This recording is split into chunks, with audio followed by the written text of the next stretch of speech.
قبل ما تخرجوا ما تنسوش تابوناو في لاشين يوتيوب وما تنسوش ديروا جيم. أجبني على سؤالي، هل حاولتم فرض سياسة الأمر الواقع مستفيدين من الفوضى الحالية من الفترة الانتقالية سواء كانت في الأمم المتحدة أو حتى في الولايات المتحدة من أجل استفزاز المغرب؟ هذا سؤالي. أجبني عليه بكل صراحة. هذا ليس حقيقة.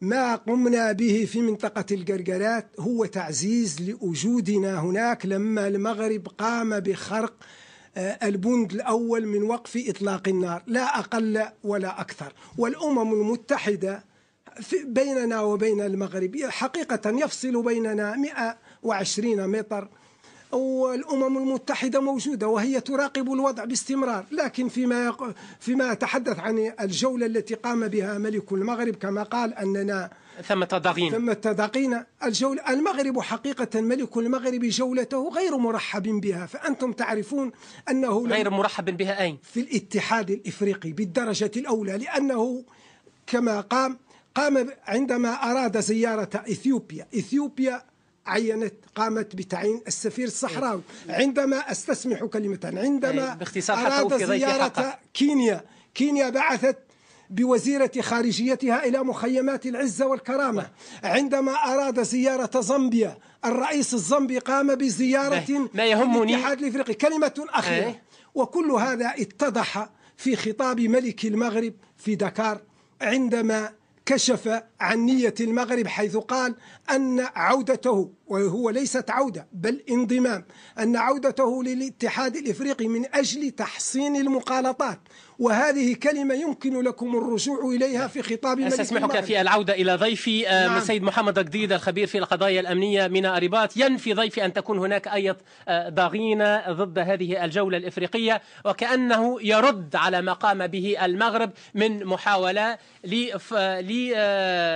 للتواجد على الميدان غير مستفيد كما يقول من هذه الفوضى من خلال المرحلة الانتقالية في الأمم المتحدة أو حتى في تنصيب الرئيس الأمريكي الجديد دونالد ترامب. هل تعتقد أنت أن جبهة البوليساريو اليوم، خاصة أنه ثمة صمت رسمي مغربي، تعول على استفزاز المغرب وأن يقوم بهفوة ما تجهض جهوده للعودة إلى الاتحاد الإفريقي؟ تفضل سيد محمد قديد.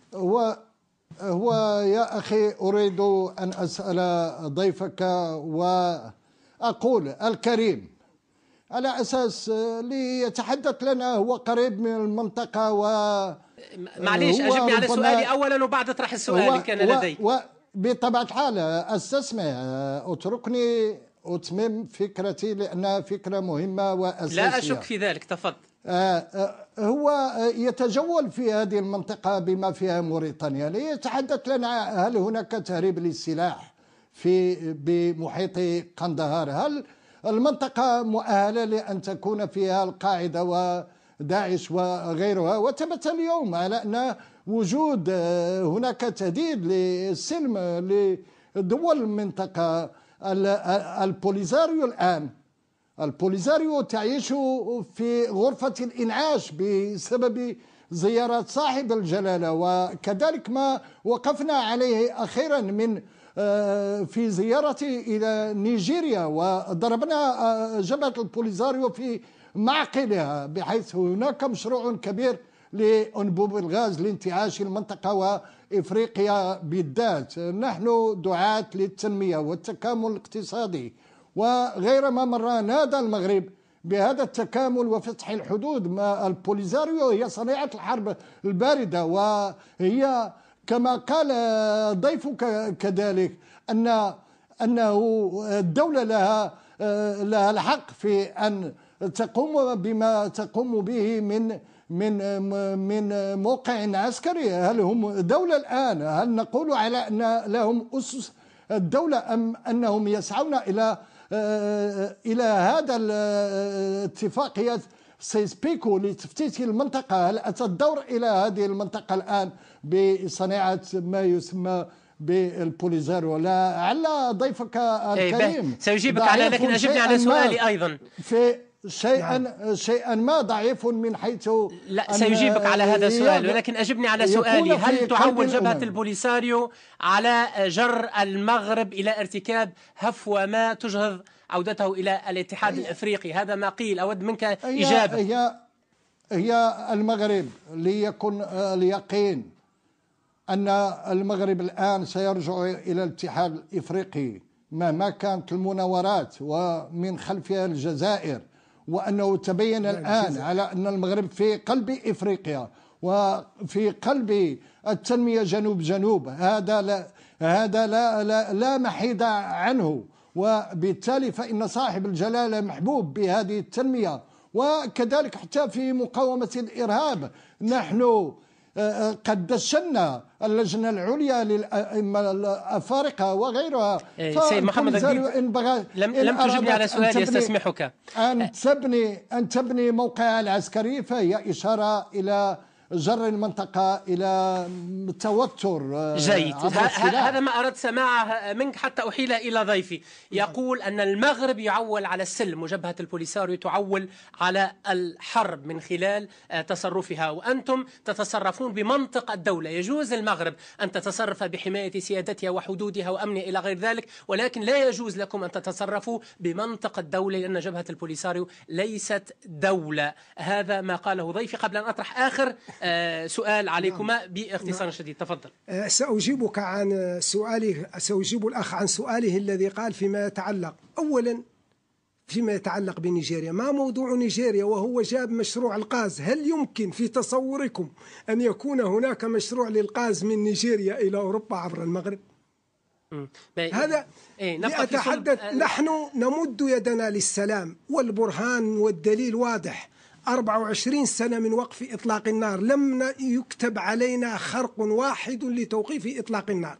فيما يتعلق بالمغرب، مشكلة المغرب مع الاتحاد الإفريقي أن المغرب ما زال لا يعرف حدوده الجغرافية. المغرب ما زال لا يعرف أين تنتهي حدوده الجغرافية، وهذه هي في الأمم المتحدة. نعم، وهذه هي مشكلة المغرب مع الاتحاد الإفريقي. شروط الاتحاد الإفريقي لعودة المغرب واضحة. موضوعنا المركز أو هذا الموقع العسكري المتقدم، ليس الاتحاد الإفريقي إذا سمحت. نعم، لأنه هو تحدث عن الاتحاد الإفريقي وجولة الملك، وهذا تحدثت عنه.